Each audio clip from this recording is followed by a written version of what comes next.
উত্তর পূর্ব ভারতের একটি রাজ্য হল অরুণাচল প্রদেশ। এটি ভোরের আলোর পাহাড়ের ভূমি নামে পরিচিত। অরুণাচল প্রদেশে অনেক উপজাতি রয়েছে এবং এটি তার সমৃদ্ধ কারুকার্যের জন্য পরিচিত। মনপা, শেরডুকপেন, আকা এবং বুগুন সহ রাজ্যের বৌদ্ধ উপজাতিরা সুন্দর মুখোশ, কার্পেট এবং আঁকা কাঠের পাত্র তৈরি করে। রাজ্যের মহিলারা সাধারণত আকিং নামে একটি বোনাস কার্ড পরেন। আকিং তার উজ্জ্বল রং এবং জটিল নিদর্শনগুলির জন্য পরিচিত।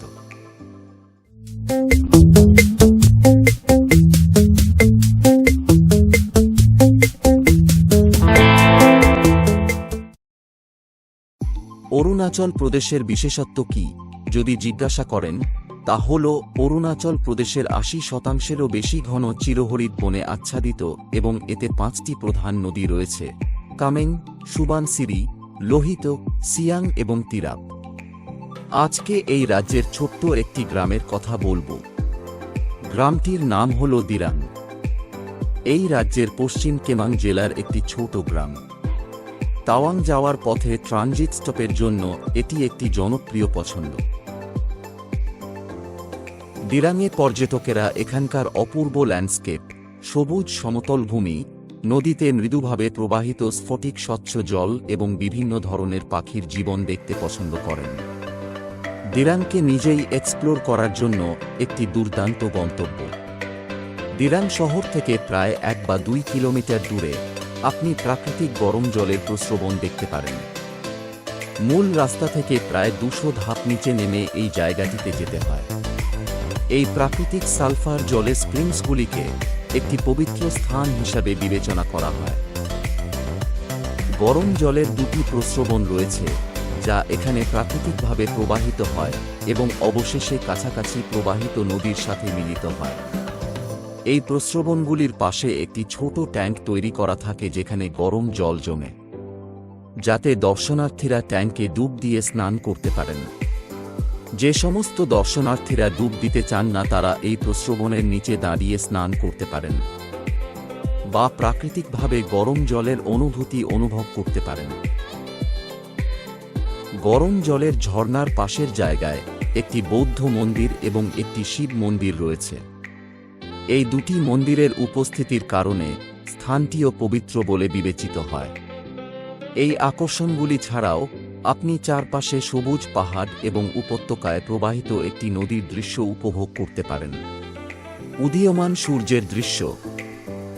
নদীর জলে সূর্যের প্রাথমিক কিরণ প্রতিফলিত করে নদীর পাশের সমতল ভূমির সবুজ এবং সবুজ পাহাড় অবশ্যই এই জায়গাটিকে একটি নিখুঁত চিত্রের রূপ প্রদান করেছে। কেম্বাং হেরিটেজ গ্রাম দিরাং থেকে প্রায় ২০ কিলোমিটার দূরে অবস্থিত। গ্রামটির একটি শক্তিশালী ঐতিহাসিক পটভূমি রয়েছে এবং এখন এটি ইউনেস্কো বিশ্ব ঐতিহ্যবাহী স্থান। গ্রামটি সমুদ্রপৃষ্ঠ থেকে ৭,০০০ ফুট উচ্চতায় অবস্থিত এবং এটি সবুজ পাহাড়, গভীর গিরিখাত এবং তুষারঢাকা পর্বত দ্বারা বেষ্টিত। গ্রামটি অতীতে অনেক যুদ্ধের সাক্ষী হয়েছে, তাই গ্রাম সুরক্ষার জন্য ২টি মজবুত পাথরের দেয়াল তৈরি করা হয়েছিল।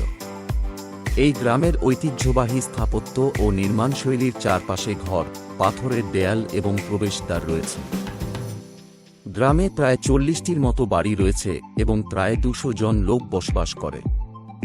গ্রামের চারপাশে একটি ছোট হাঁটা পথ আপনাকে এখানকার মানুষের কাছে পৌঁছে দেবে, আর আপনি সেখান থেকে এখানকার উপজাতি মানুষের সহজ জীবনযাপন নিজের চোখে দেখতে পাবেন।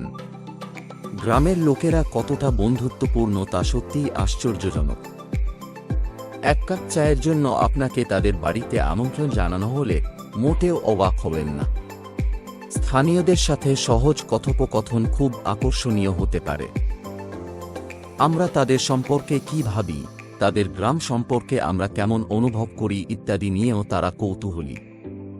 এরপরেই আপনি যেখানে যেতে পারেন তা হল নামসু গ্রাম।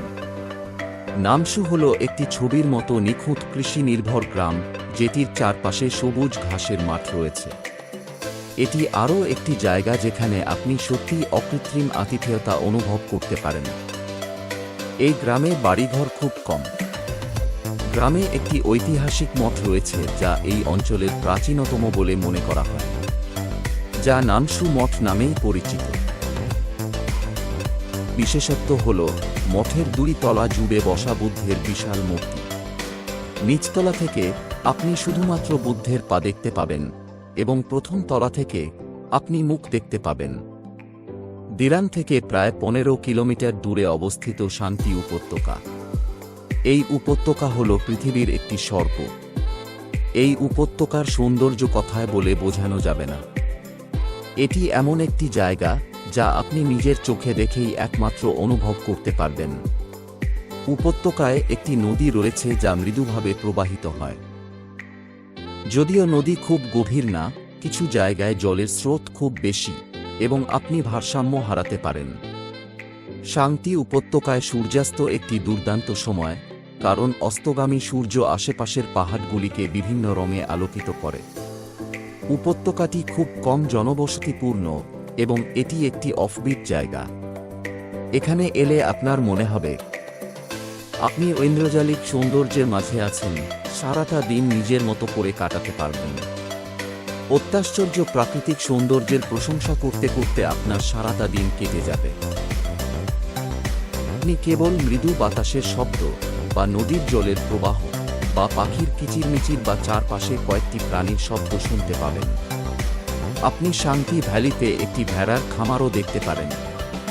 এখানে বেশ কয়েকটি প্রজাতির ভেড়া রয়েছে, যার মধ্যে কয়েকটি বিভিন্ন দেশ থেকে আমদানি করা হয়।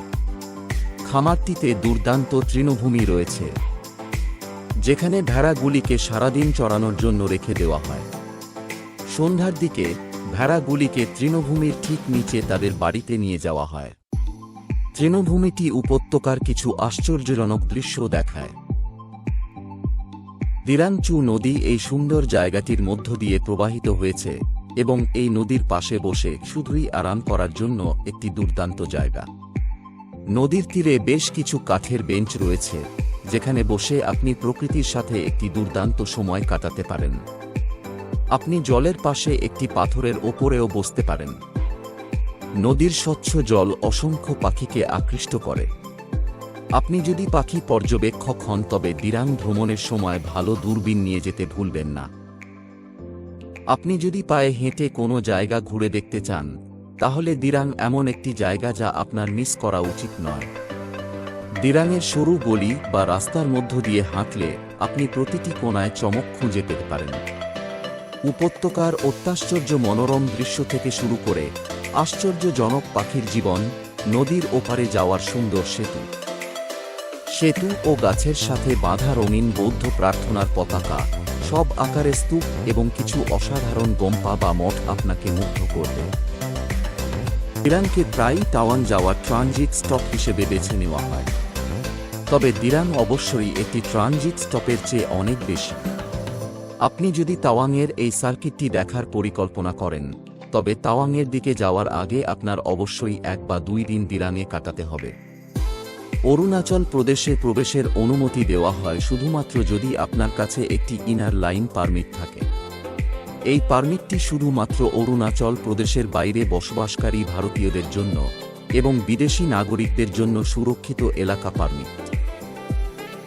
আপনি 100 টাকায় অনলাইনে আইএলপি এর জন্য আবেদন করতে পারেন অথবা গুয়াহাটি, দিল্লি, কলকাতা, শিলং এবং আসামের অন্যান্য বড় শহরে ডেপুটি কমিশনারের অফিসে গিয়ে আবেদন করতে পারেন। অনলাইনের লিঙ্কটি ডেসক্রিপশন বক্সে দেওয়া আছে। আপনি যদি অনলাইনে আবেদন করেন, তাহলে পারমিট পেতে প্রায় 2 থেকে 3 দিন লাগে এবং আপনি ফি প্রদানের 1 দিন পরে আইএলপির সফট কপি পেতে পারেন। আপনি ভালুকপং এন্ট্রি গেটেও পারমিট পেতে পারেন, তবে পারমিট পেতে প্রায় 2 থেকে 3 ঘন্টা বা কখনো কখনো আরও বেশি সময় লাগে। দিরাংয়ের কাছের বিমানবন্দর হল গুয়াহাটি, যা দিরাং থেকে 300 থেকে 380 কিমি দূরে, আর কাছাকাছি রেল স্টেশনটি হল আসামের তেজপুর। আপনি গুয়াহাটি বা তেজপুর থেকে দিরাং এর মধ্যে চলা অনেক শেয়ার কার দেখতে পাবেন। এগুলিতে মাঝে মাঝে উপচে পড়া ভিড় হতে পারে, তবে দিরাং পৌঁছানোর জন্য এটি অবশ্যই সবচেয়ে সস্তা উপায়। দিরাং শহরে থাকার জন্য অনেক হোটেল এবং বাজেট রুম রয়েছে। নদীর ধারে বেশ কয়েকটি ক্যাম্পসাইটও রয়েছে। এমনকি আপনি সস্তা বাসস্থান পেতে অন্যান্য ভ্রমণকারীদের সাথে রুম শেয়ার করতে পারেন। আপনি যদি বিলাসবহুলভাবে থাকার আশা করেন, তবে তার বিকল্পগুলি খুব সীমিত। আজকের ভিডিওটি কেমন লাগলো কমেন্ট করে জানান। আর ভালো লাগলে লাইক দেবেন, শেয়ার করবেন।